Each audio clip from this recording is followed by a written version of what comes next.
গল্প লিখি, কোনো গল্প যেটাকে আমি নাম দিয়েছি, এরকম প্রায় আমার 50-60টা গল্প আছে। আমি সেখানে আমার একনিষ্ঠ পাঠক হচ্ছে যে নাসরিন। নাসরিন হচ্ছে আমার ভাসুরের মেয়ে, সে আমার একনিষ্ঠ পাঠক। সে পড়ে আর লিখে যে চাচি পরের দিনের জন্য অপেক্ষা করছি, কারণ আমি জীবন থেকে লিখি। সেখানে আমার গল্পের নায়িকার নাম হয় নাসরিন, নাজদিন, জাহেদ, মানে আমার পরিবারের সদস্যদেরকে নিয়ে আমি লিখি। তাহলে এটা কি, যেটা পাঠক মনে করছে যে আমার কথাই তো লিখছে, আমার কথাই তো বলছে, ঠিক সেই জিনিসগুলো আছে মন গহিনে জীবনের কবিতা। আপনারা যখন পড়বেন, জামশেদ কিন্তু সেই কথাগুলোকে ফুটে গেছে। আর জামশেদের কবিতায় আমি একটা জিনিসের ছোঁয়া পেয়েছি, সেটা হচ্ছে আমার মনে হয়েছে, ভুল হতে পারে, কোথাও না কোথাও তার কবিতার মধ্যে জীবনানন্দ দাশের ছাপ আছে, যেখানে সে প্রকৃতির কথাগুলো বলেছে, যে সে জলঙ্গির ধারে জীবনানন্দ দাশ যেরকম বলেছে, সেখানে তার কবিতায় নদী, প্রকৃতি এগুলি নিয়ে এসছে।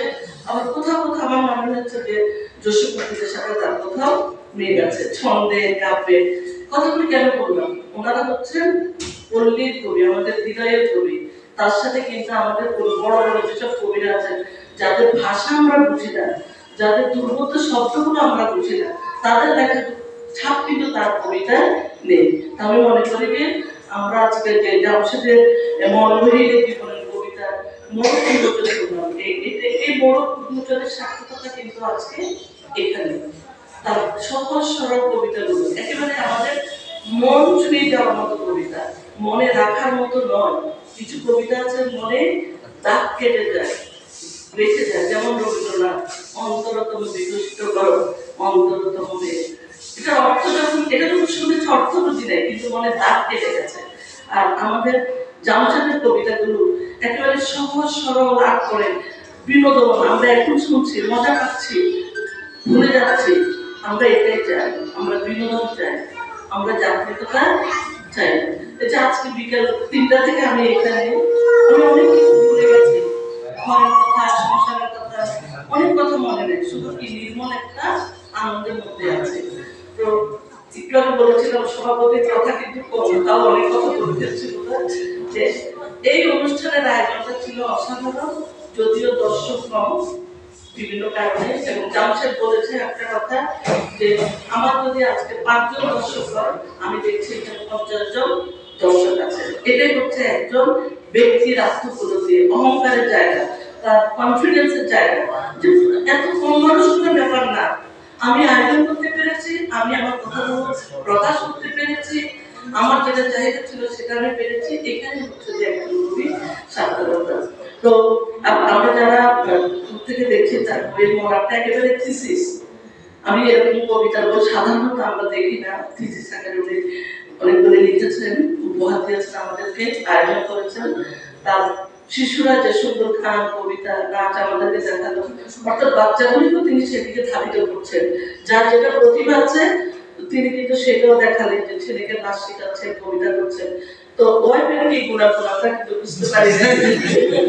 আজকে যদি একটা হাতে রান্না কিছু নিয়ে আসতো, আমাদেরকে রান্না করা খাওয়াইছে, আমি না খেলে কি হবে,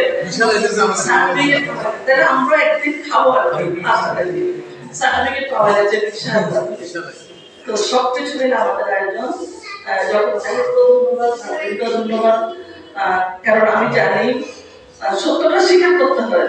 আমার সভাপতি হওয়ার পিছনে তাদের দুজনের অবদানটা বেশি, কারণ তারা মনে করেছে যে তাদের চাচিকে তারা এখানে নিয়ে আসবে, যেহেতু সাহিত্যের আসন, হয়তো চাচিরও ভালো লাগবে, তাদেরও ভালো লাগবে।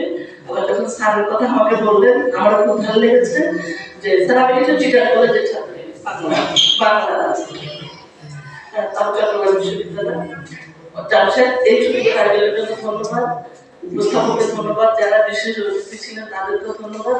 আর আপনার সাথে পরিচয় নেয় পরে এসেছেন, আপনাকে অনেক ধন্যবাদ। আর আজকের অনুষ্ঠানটা আমাদের সবাই মনে থাকবে।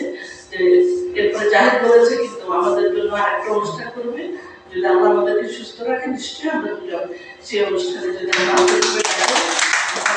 যাবো, অবশ্যই যাবো। আবারও বলছি, মন বহিনের জীবনের কবিতা আমাদের সকলের মনে জাগ্রত থাক। জামশেদ খান, আপনাকে অসংখ্য অসংখ্য ধন্যবাদ। খোদা হাফেজ। ধন্যবাদ।